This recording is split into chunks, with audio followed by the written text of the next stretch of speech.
Today on Waking Up in America, I'm talking to Clemmie Greenlee, the founder of Nashville Peacemakers. Clemmie's story begins with horrendous experiences of child rape, abuse, and sex trafficking. After almost 3 decades spent on the streets, in and out of jail, and in a drug addiction, Clemmie's life was restored, and she found a way to turn her pain and suffering into forgiveness and into helping others to get out of darkness and sense of hopelessness. I'm Tajci. At 19, I was a superstar, and I was lost inside. I left it all behind, switched continents, and started all over. Years later, I found myself lost again, this time in the American dream. This is a story about awakening, about living the life you were created for, about going inward and discovering the joyous and purposeful person you and I are both meant to be. This is Waking Up in America. I am deeply grateful to bring you today's story and today's beautiful, powerful guest, Clemmie. Clemmie Greenlee, thank you so much for being here. Thank you for having me here. I'm honored.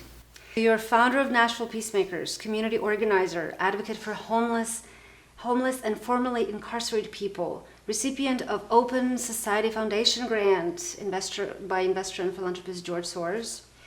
And in 2007, you were declared Nashvilleian of the Year. How does that all make you feel, knowing where you came from?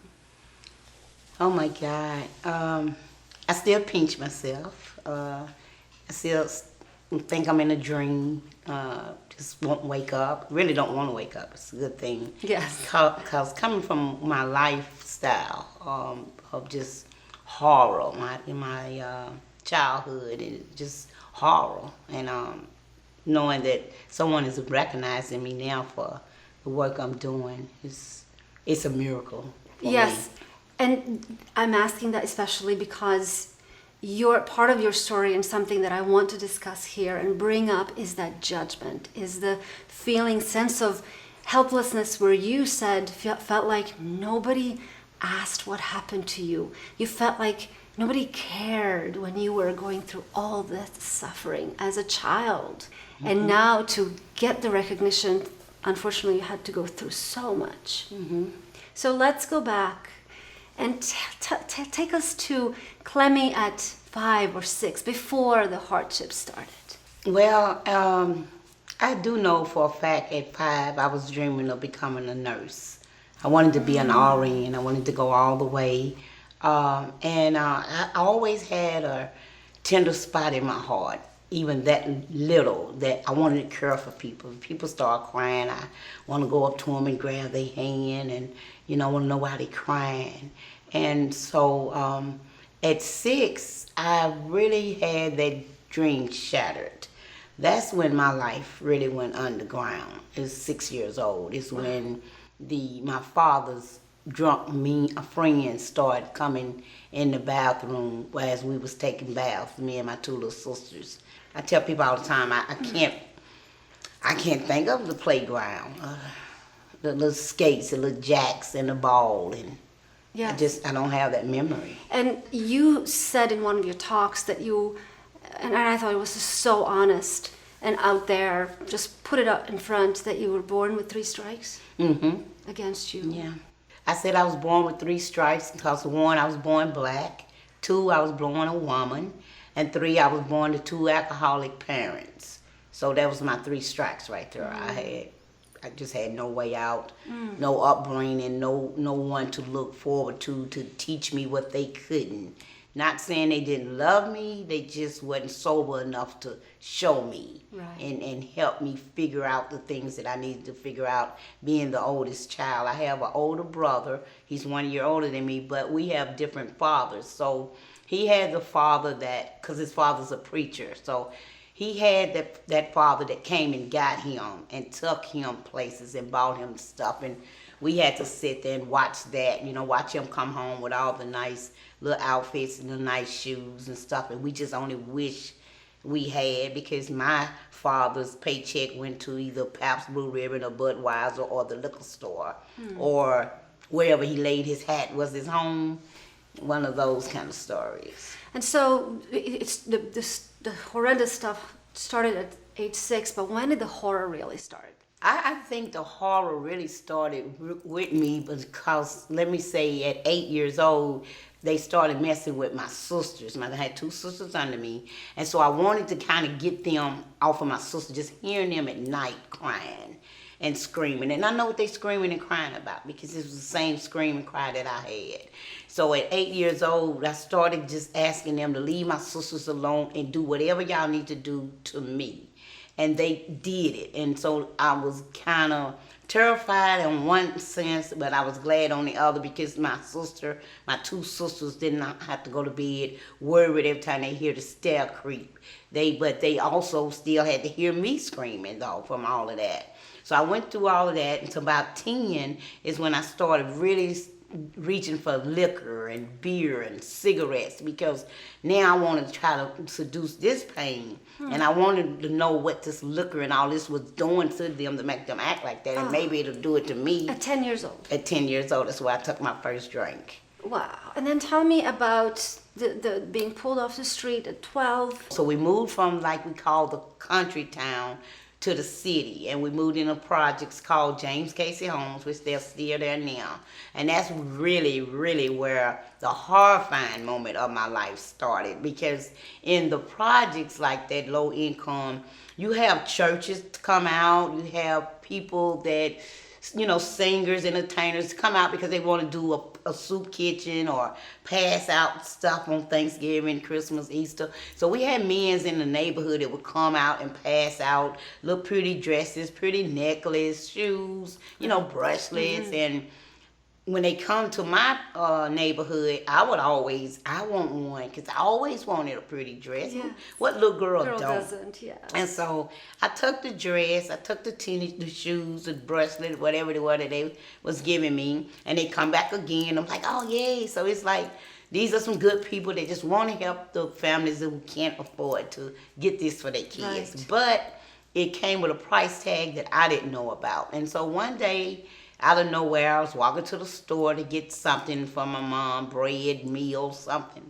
And this big black car pulled up. And so today I know now it was a black limousine, but it was just a big black scary hearse to me because it was scary. The men's in it was scary. And they got out and grabbed me and put me in the car. And they were saying it was time for me to pay them back. And I was like, pay you back? And they was the stuff that they had given me. And I'm like, I don't have no money. My mom and them drunk. They don't have good jobs, blah, blah. It's a horrifying situation, and we're going to find out what happened next to Clemmie Greenlee, my guest today on Waking Up in America, when we come back.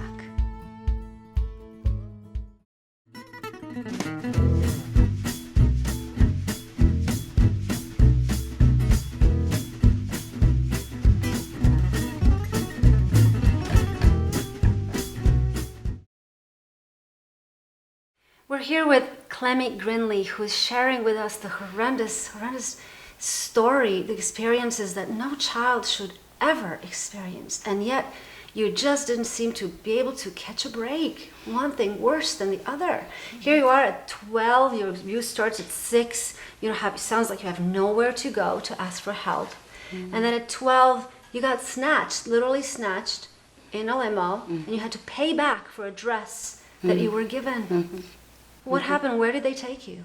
They took me from hotel to hotel, state to state, neighborhood to neighborhood. Sometimes it's like right in the neighborhood. But no one pays attention to stuff like they do not today. You just don't, the neighbors don't be nosy like I think they should be. You see these little girls running around today crying out for help because they're being sold. They're not prostituting, they are being sold.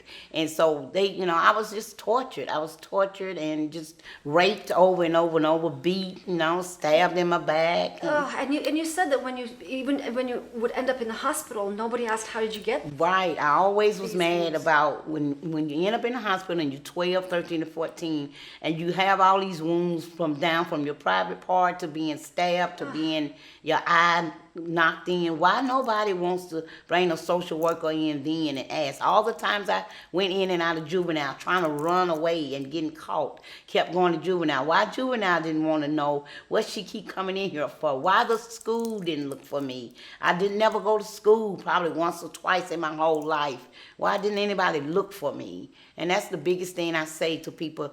You know, you have to start looking for people. Notice that little girls and little boys are missing from your neighborhood if you see they haven't moved in a U-Haul. But it used to be like that, especially I hear the stories of African American communities where they were taking care of it each used other. to be where Miss Margaret know where you was Yes. at, Mr. Smith across the street, Cousin Leroy, all of them get into your butt until your mama get off of Right. work. But What happened? I don't know, fear or safety, things. You also talk about judgment. You also talk about how the girls are judged and say, oh, she's no good. Let her. Yeah. And I do that. I'm on the street at 12 and 13 years old with lipstick on, a short dress, and high heel shoes.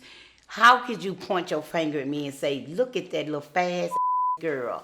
You know, she should be ashamed of herself. Instead of saying, I know she don't want to be dressed like that. Let me find out what is this going on with her. No one ever pulled over to ask me, why am I on this corner? Why I got all this makeup on? Look how young you are. You know, you need Jesus. Let me pray for you. Anything. Tell me what happens when you now reach out to the young people. Well, see, when I reach out to them, I know how to tell them, look, you are me and I'm you. I know exactly what you got on. I know what you're doing. I know your pimp is over there on the left-hand corner. That's him with the blue hat on. And I know how to peep all that out. But when somebody like you will come up and then they automatically shut down in defense with judgment. And that's why I tell people, when you're going out for them like that, take somebody who has already been there. Yes. Take somebody who can speak that language. Quit trying to be the hero and she-ro of everything. Sometimes you have to go on and reach back in the back and let this other person come. Let's go back to, so now you're stuck to the streets, and you say you were in and out of jail how many times? Well, my arrest records is over 100 times, and I tell people all the time that the society and the system should be ashamed of themselves, not my parents, because to not to even ask questions about how I'm running in and out, and it's always prostitution or misconduct or assault and battery. I'm fighting them, y'all. I'm fighting people trying to get away. And you know, I had a baby at 13 years old and didn't get to go back and raise that baby. So I'm angry. I'm angry about this baby, and I'm angry about because nobody have gotten me. I'm in my late teens. I'm hitting my 20s, and I'm still being pitched from man to man, town to town, state to state. I'm still going through all of this that nobody is looking for me by now. So I'm angry. I'm hurt. I want to die. So I didn't really want to live after I got stabbed. I just didn't. For what? I'm going back to the same thing. Nobody's coming for my rescue. And then when I went back to jail for the last time, I was hoping that they was trying to give me 21 years because I had stabbed one of my tricks. And I was trying to kill him. But I'm glad now that he didn't die because I'm living this new life. But I wanted to because that way I knew I'd have been protected. I still wouldn't have to be coming back out, you know, going through what I went through. So the 21 years in prison versus coming back out here to society, I would have taken it. Sounded better than what you had. Yes. We're talking to Clemmie Greenlee, and I hope you're listening with an open heart and really trying to understand, because Clemmie is not, unfortunately, the only one experiencing these things. Do you feel stuck in life? Are you waiting for a miracle? Would you like to transform your pain and anxiety into joy and freedom? Here's how. The answers are in my book, Turning Points. There are dozens of stories of people like you, people stuck in addictions, abuse, and bad relationships. But they all took that first step. They all went on a transformational journey, and so can you. Visit wakinguprevolution.com, amazon.com, or any major online bookseller. Get your copy and turn your life around today. I'm talking to Clemmie Greenlee, an amazing, amazing woman who suffered so much, and yet you found a way, or someone found a way, to finally reach you and say, I do care. Yes.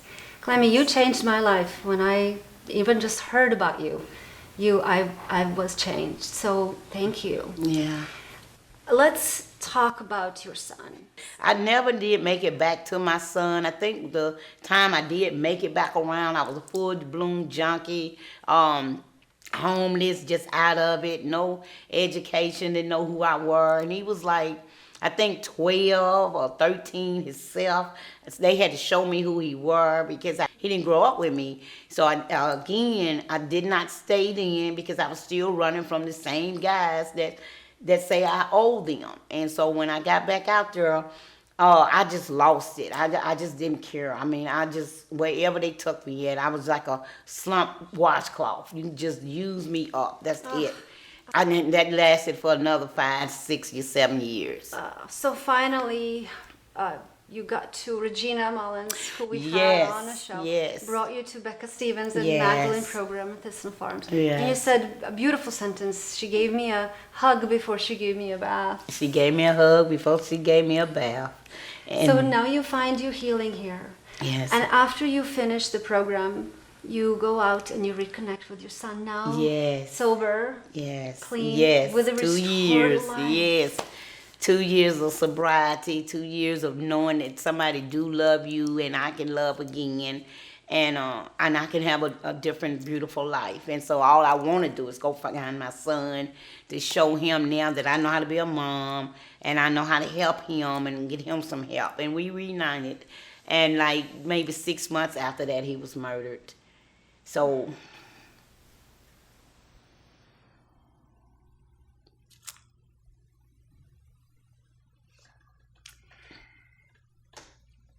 And what you did then?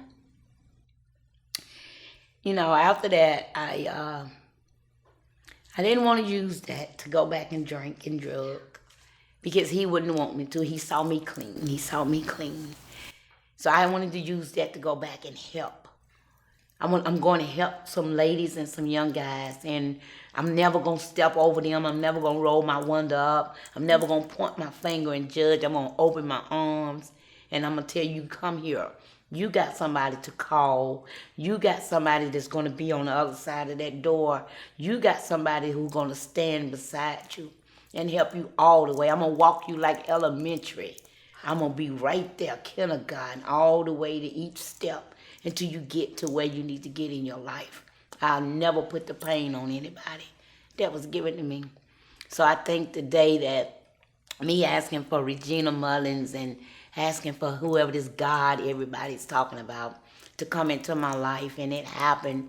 It showed me a whole new world, a whole new life. You know, but with you, like you said, after your son was murdered, after all of this that you went through, now you go out and you're not angry, you show mercy. Yeah. You show this inhuman. I think it's impossible for us humans to even do this. Yeah. And you go and you show forgiveness and mercy, and not just that, but you go and I heard somewhere you actually gave to the person that killed your son. Yes, I was His looking mother? for the mother and the son who murdered my son, and it wasn't to hurt them. I wanted to help them. I wanted to love on the son and help him through this, because what was he going through before he pulled that trigger? And I know the mom didn't raise him to go out murdering nobody. So I wanted to help them first. And if I can help them, then I can help myself. And then it'll make me be able to go back out on the street and just help the rest of them and let them know that I'm here. I'm going to love on you till you love on yourself. Turning the suffering, the pain, the ugliness, the horrors into forgiveness. Yeah. And love. This is Clemmie Greenlee. Are you planning a live event? Looking to bring inspiration and a fresh approach to wake up your community or organization? Tajci's keynote concerts are transformational experiences that lead your audience to a life of joy, authenticity, courage, and purpose. Book Tajci for your next event now by visiting wakinguprevolution.com. We're talking to Clemmie Greenlee, and there is so much to your story, and I know that soon there will be a movie, a real in-depth, because your story has so many aspects that would help us, that helped me to understand, to not really understand, but get a glimpse into the understanding of what's happening, into also an invitation to try harder, to open up our eyes and our hearts and not turn the other way and not just judge, but ask, what can I do to help? How can I forgive and love and not judge more? Mother Teresa says, if you are so busy judging people, you don't have time to love them. And you are living proof of that. Yeah, wow. So, you know, I had a few of my viewers, I shared them that you're going to be on the show, and one of the ladies said, I can't ask a question. I'm speechless by Clemmie's courage and strength. And Desiree from Chicago asked, how do you find strength to get through life's challenges like you did? Wow. Well, of course, I know now it's a God that's in me.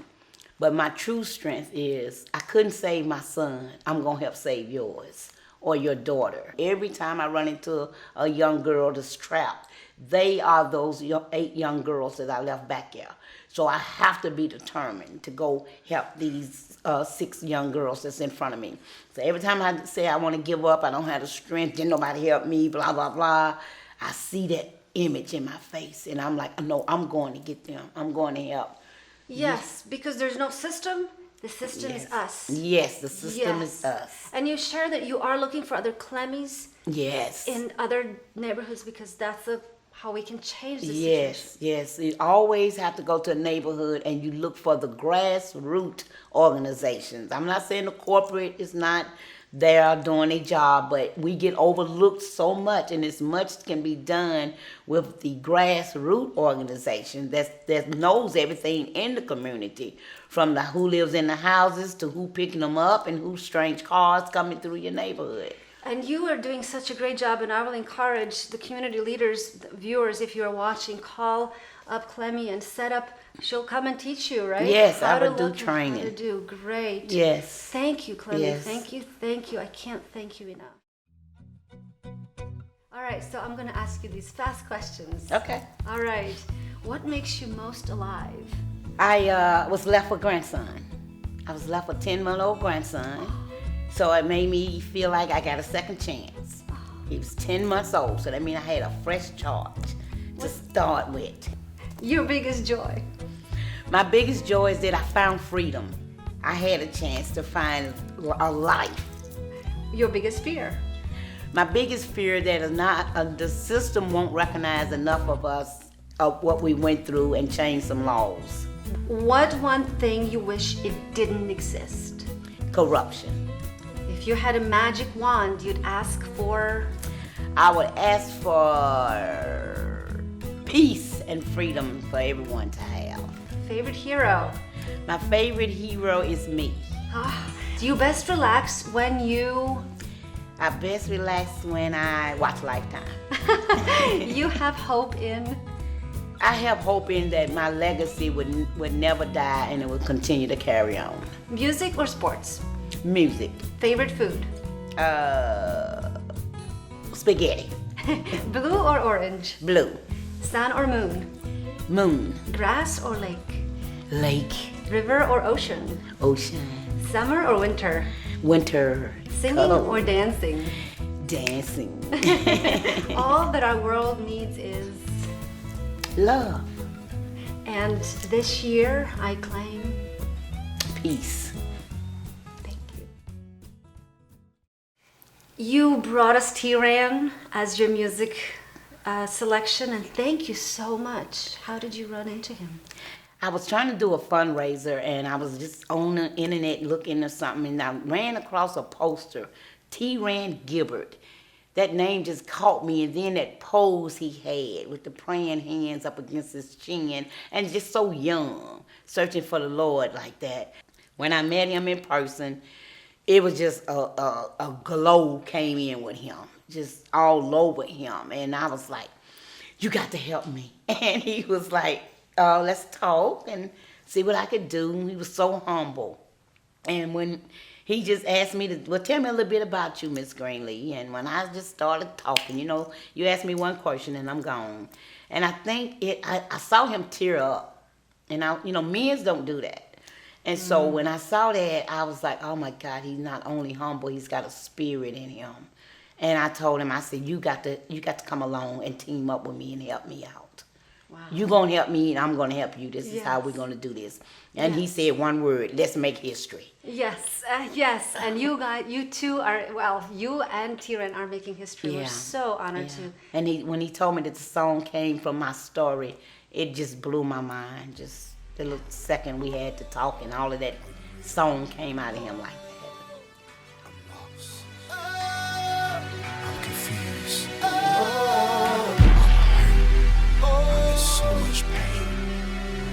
God, I need you to save me. I need you. I'm in a place of nowhere. Come and find me. Come and save me. I'm in a place of nowhere. Come and find me. Come and save me. My love is faded, my heart is racing. I don't know how long I will be here. I'm going crazy, this life don't face me. I need someone to help me stand. I need your hope, I need your peace. God, I need you, I'm on my knees. I'm in a place of nowhere. Come and find me. Come and save me. I'm in a place of nowhere. Come and find me. Come and save me.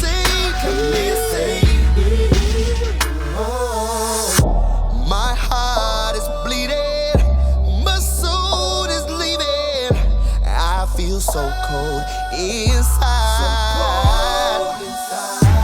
This world is taking a hold of me. I need someone to help me stay. I need your hope, I need your peace. God, I need you, I'm on my knees, yeah. Come and find me. Come and save me. I'm in a place of nowhere. Come and find me. Come and save me. Come and find me. Come and save me. Yeah.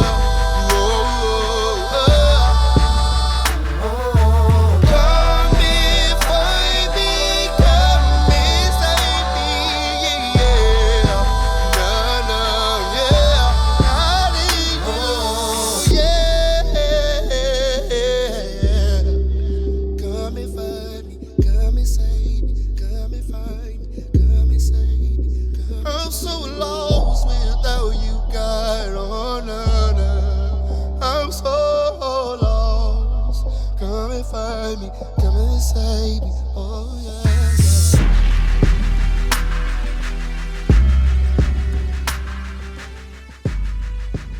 I know there are some of you who don't really want to hear stories like Clemmie's because they're uncomfortable, because they're hard. But the only way toward healing is to hear them, is to seek them out, and then to really ask yourself, how does this affect me? And how can I help? Go to NashvillePeacemakers.org and find a way to connect with Clemmie and her work, because it is the model that works. It is the model that's going to provide the healing and the change where it's needed the most. Visit wakinguprevolution.com to share this episode with as many people as you can. Thank you so much. We'll see you next time.